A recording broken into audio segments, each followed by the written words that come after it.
What's going on, everybody? Welcome back to JJD TV. I'm your host Josh, and the roster announcement for Team Canada is finally here, and with something we've been waiting for. Last few times they've taken quite some time to be able to announce it. Last time was cutting a couple days right before the actual games, but we have two of the most important games for the Canadian men's national team coming up. We're taking on Aruba, and then we're taking on Suriname. We need to win both. That ensures us with a date with Haiti, and then, of course, getting into where we need to go, which is the final stages of World Cup qualifications. So the roster is out. There's some big names that are not here. There's some surprise additions, in my opinion, and I'm excited to break it down with you guys. So we'll bring it up on the screen for you guys to take a look at as well. We'll go through it kind of position by position, take a look, and then come to the end. I'll maybe kind of give you guys a best 11 type feel from this specific lineup. We'll see how some of you guys are doing in the chat, though. Hello, Josh. Agents is here. Agents will be interested in this, being Canadian. Canada with the 15 or something win. Possibly. Hello, Josh. Hello, everyone. How are you guys doing today? We're here for the Canadian men's national team roster announcement. We're going to take a look at the squad and see what you guys are thinking. What are Canada playing? CONCACAF? Yes, they are. Yes, they are. So some of our European viewers may not know exactly where they're playing, but there's a good chunk of competitions coming up for this year, and it's going to be pretty interesting to see the way that the squad progresses. Obviously, there's the Gold Cup coming up in the summer. There's a pretty grueling World Cup qualification that is also coming up, and it starts really with the next two matches that are coming up on July the 5th and July the 8th, or sorry, June the 5th and June the 8th, which is against Aruba and then Suriname. And the Suriname fans have been poking fun at me for a little bit of time now. They're pretty confident that they're going to take us down. And looking at this roster and looking at the way that our national team is progressing, I don't think that we should lose. I really don't. I think that if we do get knocked out, it would be a big major upset, and it'd be something frustrating. But we'll go through the list now, and we'll kind of say who was obviously surprised, who's not. There was a couple announcements. Obviously, there was a birth of a son, which kept out Crépeau. There was also, I think, a couple injuries that came up. But all in all, it's still a pretty strong-looking squad. So the keepers is, I guess, what we'll get started with for the Canadian men's national team. Our usual, Borjan is in there. No real surprise. Milan Borjan will be our starting keeper, in my opinion. If it wasn't for the birth of the son, we know that he would probably be there, but because of that, we have, in my opinion, if I'm going in order, our second string will be Dane St. Clair from Minnesota, followed by James Pantemis, who, if I remember correctly, plays for Montreal. He does. Haven't seen a lot of James, to be honest, and I don't think he probably would have been here, but either way, he's probably our third string, and I don't see any way that even St. Clair will start in front of Borjan. Borjan more than likely will be our starting keeper. Looking at the right back position, we have our boy Richie Laryea. Again, no real surprise taking a look at Richie. He's in excellent form. He's been linked to Besiktas, for those of you guys who probably don't know, but probably do. There's a nice Canadian vibe going on there with Laryea and, of course, Hutchinson. Hutchinson personally asked for Laryea to go that way, which is pretty nice because I think that it's a nice step for him. I think Richie Laryea can take that step to go to a European club. I think it would obviously be a big step for him to join the likes of our two friends there in Hutchinson and, of course, Laren. The other right back is Alistair Johnston of Nashville. Again, a very solid right back, someone who I think is going to be a long-time player in our men's national team alongside our good boy there, Richie Laryea. In the center backs, there's a couple interesting positions. Vitoria's still here. He, in my opinion, is our strongest center back for the Canadian men's national team at this moment.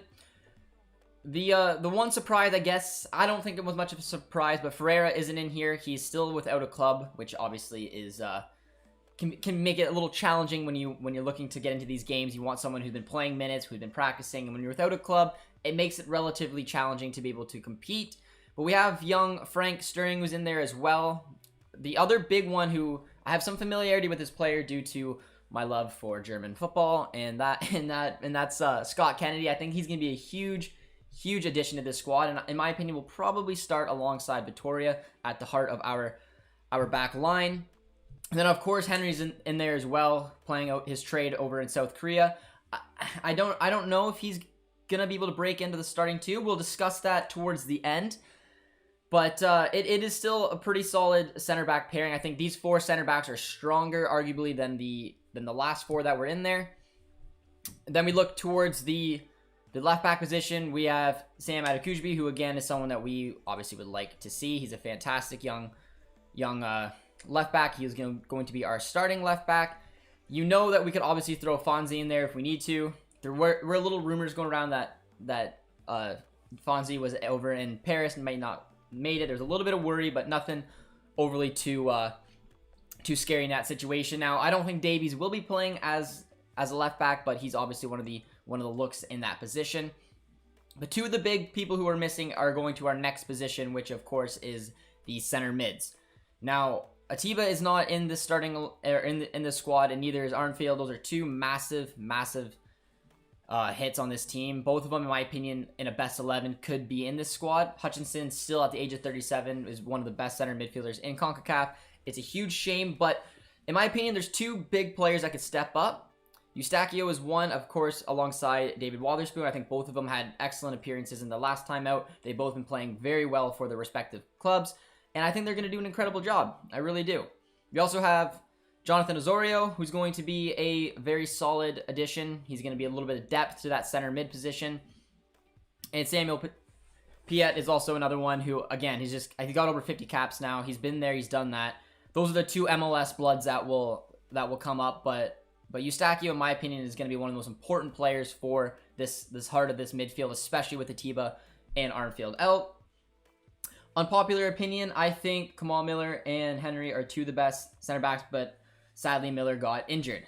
That's a good shout, my friend, because when I looked at the starting 11 on our first match in the last time out, I was a little bit surprised to see that Miller started as a center back. He likes to play out on the left-hand side, and it caught me a little bit off guard, but he did an excellent job, and it is a shame that injury kept him out of this, but there are still 4 pretty strong center backs. I know that that's probably one of our weaker positions is the center back position, but Vitoria is someone who's experienced, plays in the Portuguese league.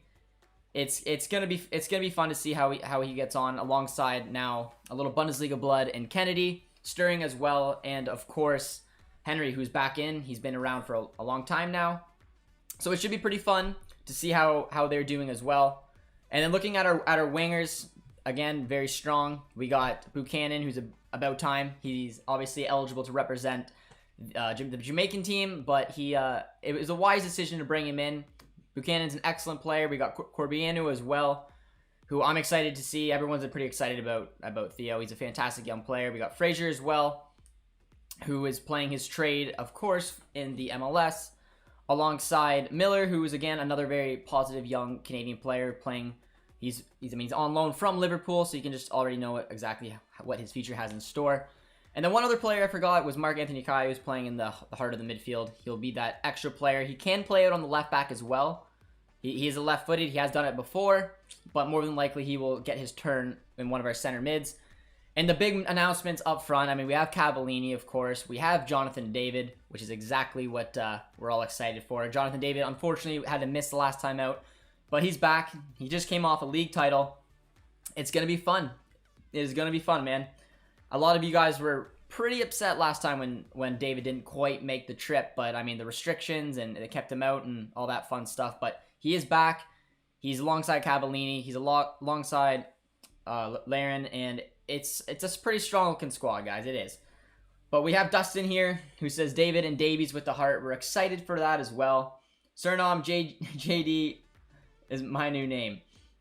What's going on, my friend JD? JD and I will be doing a nice little collaboration on his channel as well as mine before the game against Suriname. It'll be interesting. It'll be an interesting one. I'm supporting my new rival, Suriname versus Canada. Yeah, I mean, like I said, the Suriname fans are pretty excited and pretty confident that they think that they're favorites, and I personally don't. I'm not being biased because I just think when looking at this roster, looking at it compared to the Suriname team, yes, they've picked up a lot of good players, but this Canadian team, if they don't move on, in my opinion, they have no one else to blame but themselves. It would be a huge upset. But it's interesting that we'll have JD here to get a little bit in depth into the Suriname squad and discuss it back and forth. It should be a lot of fun. And also thanks for the donation, my friend. It is always nice to get a nice little donation from my buddy there. But it'll be pretty cool to go over it and talk about the upcoming games with you guys. I'm so excited to see how David does with the recent success. I'm very excited about that too. He's been absolutely incredible this year. He had a very rough start to his experience in Liga, but he found a way to kick on. He ended up breaking the record for the most goals ever scored by a Canadian in a top 5 league. He's got that success, he's got that experience now, and he's going to be very important coming into this squad, seeing what the boys can do. But I say we let me know what you guys think for your best starting 11, because I'm going to start putting together a best starting 11 out of this lineup right now. Because when I did my best 11 video a while ago, I had Atiba Hutchinson and I had Armfield in the heart of the midfield, but it doesn't really work like that. I mean, I think that we're going to play a 4-4-2. I don't think there's a way around it. I don't think we're going to go a 4-3-3, especially with Atiba and now Armfield not in it. It takes away a big chunk of our midfield. I don't think Davies wants to play too high up on the pitch. I do think he wants to play as a left mid. Gives him a lot of pace running forward, gives him a lot of pace running back. It is what we just played, was the 4-4-2. So I think as a best 11 going forward, especially in that Suriname match, we will be playing a 4-4-2. Borjan will be our keeper. No real question or debate there. Richie Larea will be our right back. And it's interesting. Definitely Vittoria will be one of the 2 center backs. And either Henry or Kennedy, in my opinion, will be the other center back. A lot of people really think that Kennedy will be it. He's got some good experience playing in the Bundesliga too. And I would probably go Kennedy. I would. The main reason I might look at Henry is because he's been here, he's done that. He's got a little bit more experience in this squad. But Kennedy's a fresh player, and if I had to pick, I'd probably start him alongside Vittoria with Adekujbi as our left back. Our 2 center mids, like I said, it's going to be Eustachio, it's going to be Watherspoon. You can make a debate from Mark Anthony, but I think David Watherspoon had an excellent season this year playing in Scotland. He did also a very underrated job when he played earlier for the Canadian men's national team. And I think him and Eustachio will complement each other very well as our 2 center mids. With the 2 wingers then, at that point, you can have a debate. In my opinion, you could either put Laren or Hoylett on the right, with, of course, Davies on the left. But then that would change the debate to who will be up front. And it's either going to be Laren and it's going to be Jonathan David, or it's going to be Laren and it's going to be Cavallini. So take your pick. It's Cavallini and it's potentially David up front with Laren on the right. But I think that would take a little bit too much away from Kyle Laren. So, I mean, in my best 11, I'd put on the right-hand side Junior Hoylett, and then I'd have Kyle Laren and of course, Jonathan David as the strikers. But that'll be the debate, because Laren can play on the wings like we've talked about. Besiktas has played a 4-1 this year, so he has had a lot of experience playing out as that left and or right midfield. So it could work while putting Cavallini on. But I think at this level, I think I'd be more comfortable having Laren and having David up front, because I think Junior Hoylett will do a little bit better job on the wings. He's got a little bit more pace, a little more natural winger than our boy Laren is. But you guys can let me know what you think about that. And that is Josh's, I guess, best 11 for this Canadian men's national team. But what is up, Dustin? Dustin, my man, how you doing? What's good, Josh? Breaking down the Canadian men's national team, looks like a pretty strong squad. A player I am very excited to take a look at is Buchanan. I think Buchanan's gonna be a lot of fun. There obviously was that debate that he's eligible for the Jamaican side, but all in all, I think most of us probably had a feeling he would represent Canada, and I'm excited to see him on that experience. And arguably, you could throw Buchanan on that right-hand side. I don't think Cavallini should be a starter anymore. I know he's got an excellent goal-scoring record for the Canadian men's national team, but I think if you're looking at that duo up front, you have to look at Kyle Laren and you have to look at Jonathan David. Kyle Laren likes to sometimes drop a little bit deeper, as does David. David has played in a 4-4-2 before, alongside someone who similar sort of build, not quite, but kind of like Laren. So it makes it interesting, and then you could have that rapid speed of Buchanan on the wings. So something to debate about.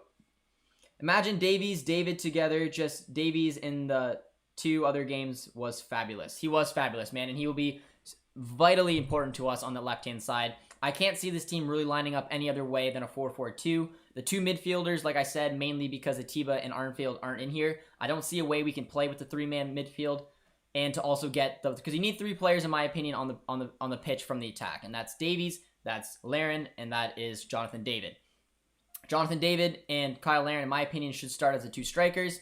That gives your wings a lot of pace. You throw Buchanan, for example, on that right-hand side, who I think is a bit of the dark horse behind this squad, to someone who can maybe break into it, because Hoylett, in my opinion, is the guy who probably should be playing on that right-hand side, but seeing what Buchanan has been doing, he's been linked to some huge clubs around the world, which is incredible. It wouldn't surprise me if he starts on that right-hand side with Davies on the left.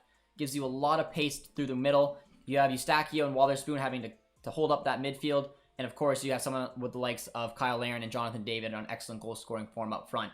It's a scary front. Midfield, strikers, very good in my opinion.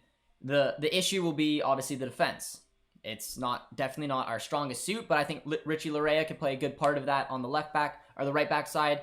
Atakujbi as well on the left back. And then the center back, I mean, that's what the issue I had with Ferreira making it last time, is that he was literally unattached from a club. So I wanted someone who's got a lot of minutes under the belt. We have Vittoria, and now hopefully Scott Kennedy, if not Henry. And I'm a lot more comfortable with that than I would be with Ferreira potentially starting there. Suriname people knows Canada, the favorites, but it's much closer game than before. Absolutely it is. JD, absolutely it is. Suriname have recruited a lot of talented players. A lot of players who were born in the Netherlands, didn't get that chance. Some of them played at the U21 level with the Netherlands. I'm familiar with a few of them. Ryan Dunk is an example. I mean, they've had him for a while. But they definitely made the team a lot stronger than it is. I still personally think on paper, Canada is the favorites. And if, like I said, if they go out, we have no one really to blame but ourselves. But that game against Suriname got a lot more intense after seeing some of the players that they've recruited. Haps, one of the left backs from playing in the Netherlands as well. Very talented, very quick player. But the interesting thing with the Suriname squad is that it's a lot of players that haven't played together a lot. You could make the argument that Canada hasn't played together a lot either, because I mean they straight up just have not. The Canadian men's national team had a huge break between games. At least a good chunk of these players have played together in the last 2 matches. They'll get a little bit of chemistry. They're going to come together. But that Suriname squad has got a lot of players who have never played together before. But it's going to be interesting, and I'm excited to break it down with JD when we do our preview on it, because it's going to be the do or die. One of the 2 teams will be going through. Same Dustin, got my Sky Blues versus the American Boys. Yep, the Champions League finals also today, for those of you guys who care about that, but it's, I guess it's a pretty big thing. But if we beat Suriname, we're sure to make it a big score against Aruba. We are, and I mean, Suriname's got a big task on their hands as well. I mean, arguably they're taking on the 3rd best, but I really don't think that there's much of a debate that there's only going to be really 2 teams in this, and it's Suriname, it's Canada. Both of us should probably win all of our games going into that final one. I'd be surprised if Suriname dropped points against Bermuda, but we'll have to see. And then it's a do or die type game, and we'll be rolling on for there. So it's a good looking squad. There were some key players that obviously it sucks to not have, but for those of you guys who haven't been keeping an eye on Eustachio, I think he's going to be a super important player for us in the heart of this midfield. I think that he's grown as a player. He's been also linked to some big clubs. He's been linked to Napoli. He's been linked to Porto. David Watherspoon's had an excellent season as well, and he's had 2 good showings for the Canadian men's national team. So it's a strong squad. It is, and it's going to be a lot of fun to see how they get off this year, and if they can not be upset against the likes of Suriname. And I'm hoping that we'll roll on from there. Josh is acting like the UEFA Champions League is meaningless because we smashed Dortmund. I wouldn't say smash, and no, of course it's not meaningless. I was just kidding. There was a couple big things going on today, and we're doing the 2 opposites. The Canadian men's national team have announced their roster. We're going over it, and then we're doing the relegation playoff watch along of the Bundesliga. Fits a little bit more to our fan base, but then there's also the Champions League, which I don't know. I want Chelsea to win it. But we'll see. I don't know who you guys want to win it today. It will be a good match, but that is it, guys. That is it. That is the Canadian men's national team roster. It looks pretty tasty. There's a lot of different ways that you could look it up, but in my opinion, there's a lot of good looks on this squad. I didn't know that the Canadian men's national team was that deep. It is getting deeper, is a good way of looking at it.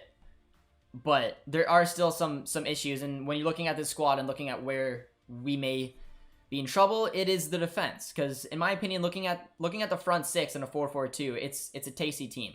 Jonathan David's an excellent player, good form, as is Kyle Larin. Both of those should be, honestly, two scary strikers to go up against in the CONCACAF. You got lightning pace of Buchanan as well as Davies on the wings. You also have young Corbiano who you can bring in, and Hoylett, who's been there, done that. Those are some good depth.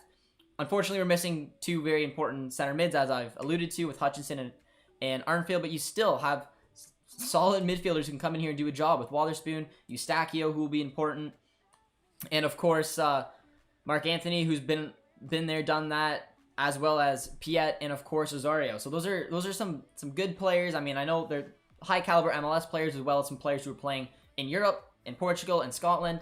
But it's the back where we could be in a little bit of trouble, depending on what the Suriname squad has at us. But Vitoria, in my opinion, is a huge center back for us, man. He's playing in the Portuguese league. It's a high level. He had a good season this year.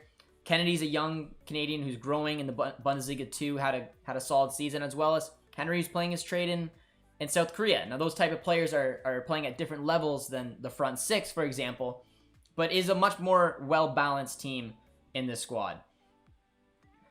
Becker is very fast, and pace could be an issue, but I mean Richie Laray our fullbacks are pretty quick as well, as is obviously Davies being able to track back. It's the two center backs are the weak spot of this team, but again, still much better than what we've had in the past. Vitoria has played very well with us, and I don't know, I'm excited. And like I said, we are the favorites. We should be going through, and if we don't get past Suriname, we got to look in the mirror, because there's really no one else to blame besides ourselves. Because we are the favorites. If we get past Suriname, we should be against Haiti. We should be able to take them on, and go into the finals and take a look and see what happens there, because there's be some big competition there. But we should at the very least get to it. And if we don't, there's gonna be a lot of questions. There's gonna be a lot of angry Canadians, because this squad is a tastier squad. In my opinion, it's a better squad than the Suriname team. But the Suriname team, like I said, it's an unknown. They have a lot of players who haven't played together before, but sometimes that works, sometimes that doesn't. But it'll be fun. We'll be breaking it down with JD over on his channel, as well as mine, and yeah, it'll be interesting. I don't know a ton about the Suriname squad. I recognize a few of the players from playing their trades, and I think there's some in Greece, there's some in I know there's a lot in the Netherlands, but JD will give us a little bit more in-depth to look on that squad, and it should be fun. But it'll be fun, man. It'll be fun. Yeah, the goal we got scored by Bermuda was really bad, and we should have upgraded that defense. Well, the goal that got scored on against Bermuda was Borjan's fault, but it was a mishit, and was poor. But I mean, it was a 6-0 game, didn't really matter. But I do think the game against Suriname will be important. It'll be tough, and we'll have to be on. Tactical would have said the angry Canadians would outnumber the fake news Canadians. Tactical manager, that guy. He, I think tactical manager would agree with me. I think I've talked to him a little bit about it, that the Canadian team is the favorites to go through. But again, we haven't, like, the Canadian men's national team has not played a lot together. The Suriname players have not played a lot together. It's going to be an interesting game. I do still think we're favorites, and we'll have to see what happens. But hopefully you guys will join us for the watch-alongs for the Aruba one as well as the Suriname one. It should be intense, and hopefully we'll be moving on. But my smack talk for Chelsea today is, if anybody sees a dislike on JJD TV's vid, it's just Werner missing the like button. We're going to leave it on that note. Alright guys, well, that was a lot of fun. We are doing a watch-along today for those of you guys who are interested in the Bundesliga 2's, obviously, little promotion and relegation. It should be a fun one, but it'll be interesting. But Dustin comes on here and says that I hope Canada goes through. I want Canada to grow. I'm glad, my friend. I'm glad, Dustin. It should be fun. But yeah, we'll see you guys over in the watch-along. Hopefully the Canadian men's national team will have some fun here, and the games coming up will be very interesting. I do think that we will go through, and I do think that we will go to the final stages, and then anything can happen there. So thank you guys for tuning in. Be sure to comment, like, subscribe, and we'll see you next time.